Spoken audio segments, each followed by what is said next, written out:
One more. Nice.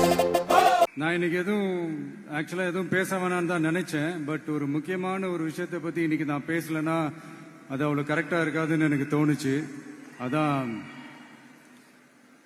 அது என்னவா இருக்கும்ன்றது நீங்களே கெஸ் பண்ணிருப்பீங்க. எஸ், நீட்டை பத்தி தான். இந்த நீட்டை பத்தி ஒரு பிரச்சனையா நான் பாக்குறது என்னன்னா, ஒன்னு இந்த நீட் இந்த மாநில உரிமைகளுக்கு எதிரானதா இருக்கு. நீங்க 1975க்கு முன்னாலே பாத்தீங்கன்னா இந்த கல்வி மாநில பட்டியல தான் இருந்துச்சு. உங்க எல்லாருக்குமே தெரிஞ்ச ஒரு விஷயம் தான்.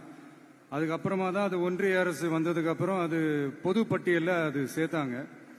எனக்கு தெரிஞ்சு அதுதான் ஒரு முதல் பிரச்சனையா ஒன்று ஸ்டார்ட் ஆச்சு. ரெண்டாவது பாத்தீங்கன்னா, ஒரே நாடு, ஒரே பாடத்திட்டங்கள், ஒரே தேர்வு. இது பேசிக்காவே அந்த கல்வி கற்கும் அந்த நோக்கத்திற்கே ஒரு எதிரான ஒரு விஷயமா நான் அதை பாக்குறேன். ஒவ்வொரு மாநிலத்துக்கு ஏத்த மாதிரி அந்த பாடத்திட்டங்கள் இருக்கணும். இது நான் மாநில உரிமைகளுக்காக மட்டுமே இதை நான் கேட்கல. நீங்க பாத்தீங்கன்னா அந்த கல்வி முறையில பல்வேறு கண்ணோட்டங்கள், பல்வேறு பார்வைகள், டிஃபரெண்ட் பெர்ஸ்பெக்டிவ்ஸ் ஒன்னு சொல்லுவாங்க இல்லையா, அப்படி அதுக்கு ஒரு முக்கியத்துவம் கொடுக்கிற ஒரு விஷயமா அது இருக்கணும்ன்றதான் என்னுடைய பார்வை. Diversity is a strength, it is not a weakness. பன்முகத்தன்மை அப்படிங்கிறது அது ஒரு பலமே தவிர பலவீனம்னு சொல்ல முடியாது. இதுல இன்னொரு முக்கியமான ஒரு விஷயம் என்னன்னா, மாநில மொழியில படிச்சுட்டு, ஸ்டேட் சிலபஸ்ல படிச்சுட்டு, NCERT சிலபஸ்ல தேர்வு வச்சா அது எப்படிங்க? அதுவும்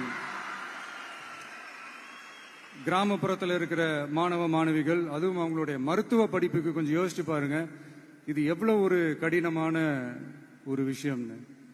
மூணாவது நான் பார்க்கிற ஒரு பிரச்சனை என்னன்னா, இப்போ போன மே மாசம் 5ஆம் தேதி அந்த நீட் எக்ஸாம்லாம் நடந்துச்சு. அதுல சில குளறுபடிகள்லாம் நடந்ததா நம்ம நிறைய அந்த செய்திகள்லாம் பார்த்தோம், படிச்சோம் இல்லையா. அதுக்கப்புறமே என்ன ஆயிடுச்சுன்னு பாத்தீங்கன்னா, அந்த நீட் தேர்வுக்கு மேல இருக்கிற அந்த நம்பகத்தன்மையை மக்கள் மத்தியில சுத்தமா போயிடுச்சு. இனிமே நாடு முழுக்க அந்த நீட் தேர்வே தேவையில்லை அப்படிங்கறத இந்த செய்திகள் மூலமா நாம எல்லாருமே புரிஞ்சுக்கிட்ட ஒரு விஷயம். சரி, இதுக்கு என்னதான் தீர்வு அப்படின்னா, நீட்டு விலக்கு தான் இதுக்கு உடனடி தீர்வு. நீட்டு ரத்து கோரி தமிழக சட்டமன்றம் கொண்டு வந்திருக்கிற அந்த தீர்மானத்தை நான் மனப்பூர்வமாக வரவேற்கிறேன். இதுக்கு அந்த ஒன்றிய அரசு அந்த கால தாமதம்லாம் எதுவும் செய்யாம தமிழ்நாட்டு மக்கள் அவங்களுடைய உணர்வுகளுக்கு மதிப்பு கொடுத்து இதை சீக்கிரமாவே இதை சால்வ் பண்ணணும் அப்படின்றதான் இங்க நான் கேட்டுக்கிறேன். சரி, ஓகே, இதுக்கு நிரந்தர தீர்வு தான் என்ன அப்படின்னா, அந்த கல்வி பொது பட்டியலிருந்து மாநில பட்டியலுக்கு கொண்டு வரணும். ஒருவேளை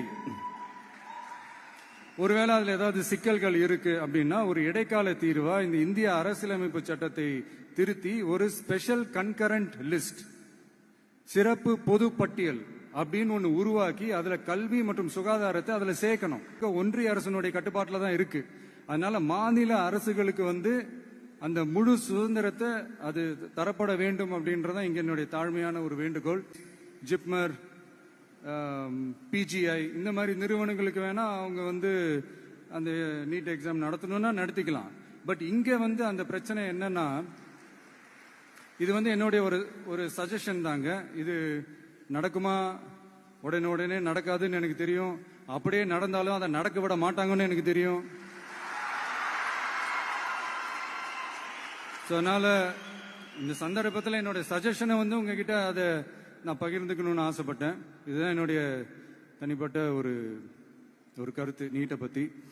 சோ மற்றபடி வேற ஒண்ணு இல்ல. கான்பிடண்டா இருங்க, நல்லதே நடக்கும். வெற்றி நிச்சயம், வெற்றி நிச்சயம். மீண்டும் சந்திக்கும் வரை நன்றி, வணக்கம்.